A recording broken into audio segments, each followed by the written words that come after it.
Hey guys, welcome to this video. Hopefully this lighting's okay. I'm not actually using any lighting, but we're just gonna go with it. I'm tired, it's been a long week, but I thought this might be a fun video to film. So as you will obviously know from the title of this video, we're going over all the books that I read in the first quarter of this year. I can't believe it's already been a quarter. I was at work and I was like, oh wait, it's been a quarter, I should film this. Because I'm not a reading channel, I don't want to do monthly like reading wrap-ups or whatever. I feel like that's just too much. And to be fair, some months I only read 2 or 3 books, other months I read 5 to 10. It really just varies a lot. So I figured quarterly there'll at least be enough books for me to go over. I will not be going through the synopses of all these books. Some of them I talked about in other reading vlogs while I was doing readathons and stuff like that. So if you want to know more, go see those or look them up on Goodreads or something. Yeah, I guess that's about it. So I think when we do these, if there's any information that you want to hear or anything that you think would be fun, let me know. But I also want to keep track of how I'm doing on my TBR and hopefully like shrink it over time. So I did successfully bring it down a little bit. At the beginning of this year, it was at 33 books, and now I'm at 29. So I did read more than 4 books this quarter, but I have bought books and I've read books that weren't on my TBR, whether that be like an audiobook or a book that I borrowed or something like that. So that's where we are with the TBR. It is smaller. I feel like 29 isn't that bad, but let's try to get that even smaller. And that is only counting books that I physically own and would like to read. That is not counting any books that I have saved on like audiobook apps or my Kindle or anything like that, or just have on lists on Goodreads that I want to read. These are books that I physically own the copies of. So with that said, let's get on. The first book I read this year was Swapping Lives. I finished this in January, and this was part of my mystery box TBR video, so if you want to know more, check it out.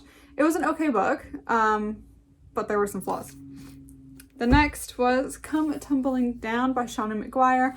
I love this series of books. It's just so strange. But this was another good one. I really enjoyed it, and I actually read this shortly before the next one came out because I realized that I was behind and I wanted to read it before the next book in the series came out.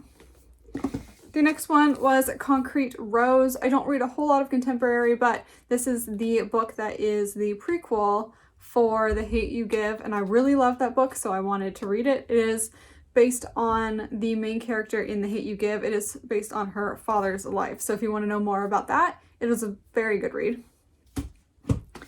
The next is Across the Green Grass Fields. Like I was saying, this was a book that comes after Come Tumbling Down. A lot of these books can be read by themselves. They're kind of standalone, but I feel like these last two sort of tie into each other. There is an overarching plot throughout the entire series, but a lot of them, because they take place in different worlds that children have kind of like escaped through because they don't feel like they fit into the real world, a lot of them are kind of their own story, but there is an overarching theme and a plot to them, so it does make more sense if you read them in order. The next book was the Nanny Diaries. Again, this was part of the mystery TBR, and this was a really hard one for me to get through. Definitely not my favorite book. The next was Showdown. I read this for a readathon. I think, it was the Demonathon, I'm pretty sure. It was an okay book. Yeah. I also, books that I don't physically own, but that I like listened to or had on Kindle was Tremors, Hello Moto, which was a short story. It was only like 16 pages long, kind of strange. In the Holidays, I feel like that was one people were talking about a lot during Christmas, but I read it after the Christmas season. And I read Fresh Water, which was not my favorite book in the world. All of those were read for a readathon. I'll try to link that down below, so if you want to hear more, go watch that video. Then I read Saint, again for the readathon. This was the sequel to Showdown.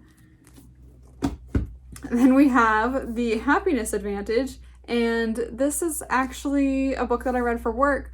at work we have a book club. That's the word I'm looking for, a book club.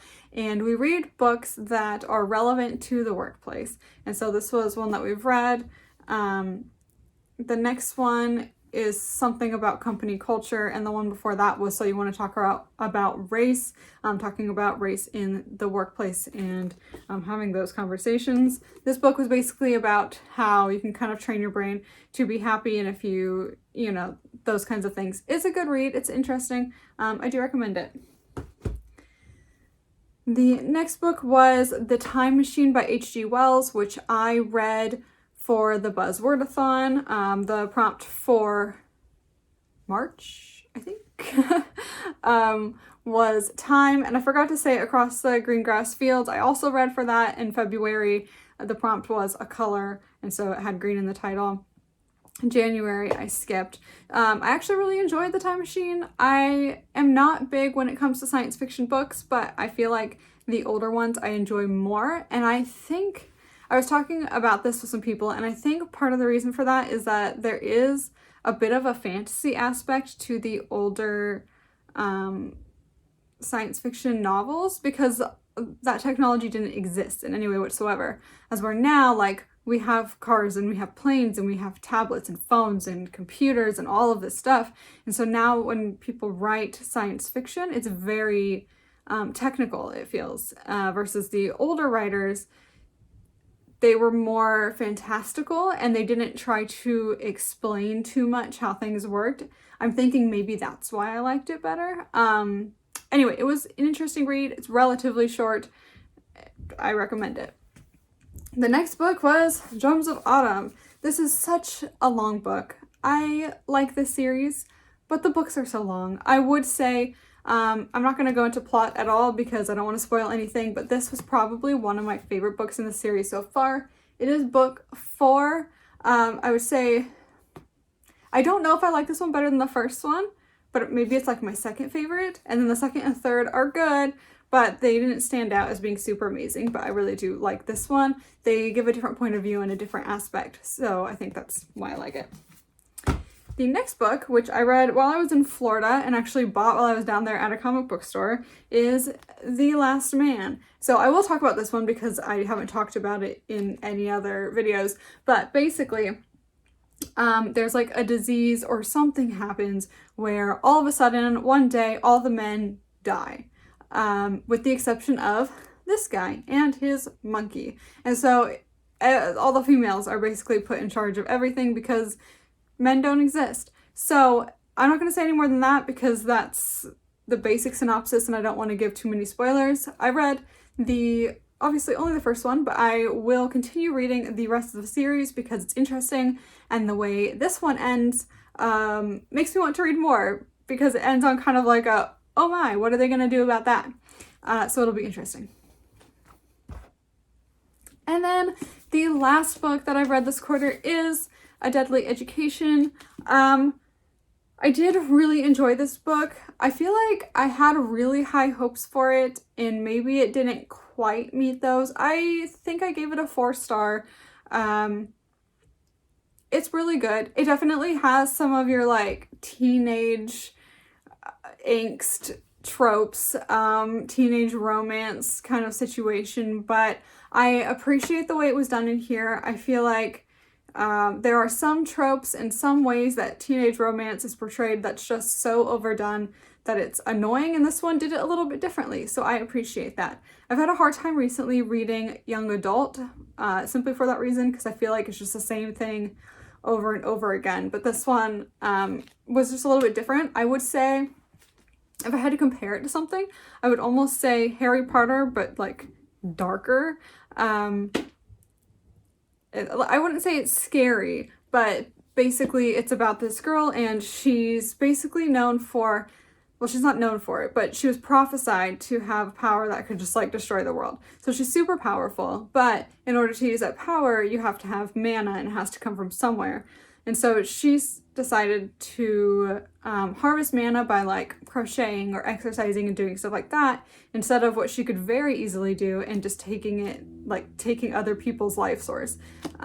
So she decided to go the good route, but she's just like this very angsty, kind of like angry, sarcastic, salty character, and I really love it. I would recommend it.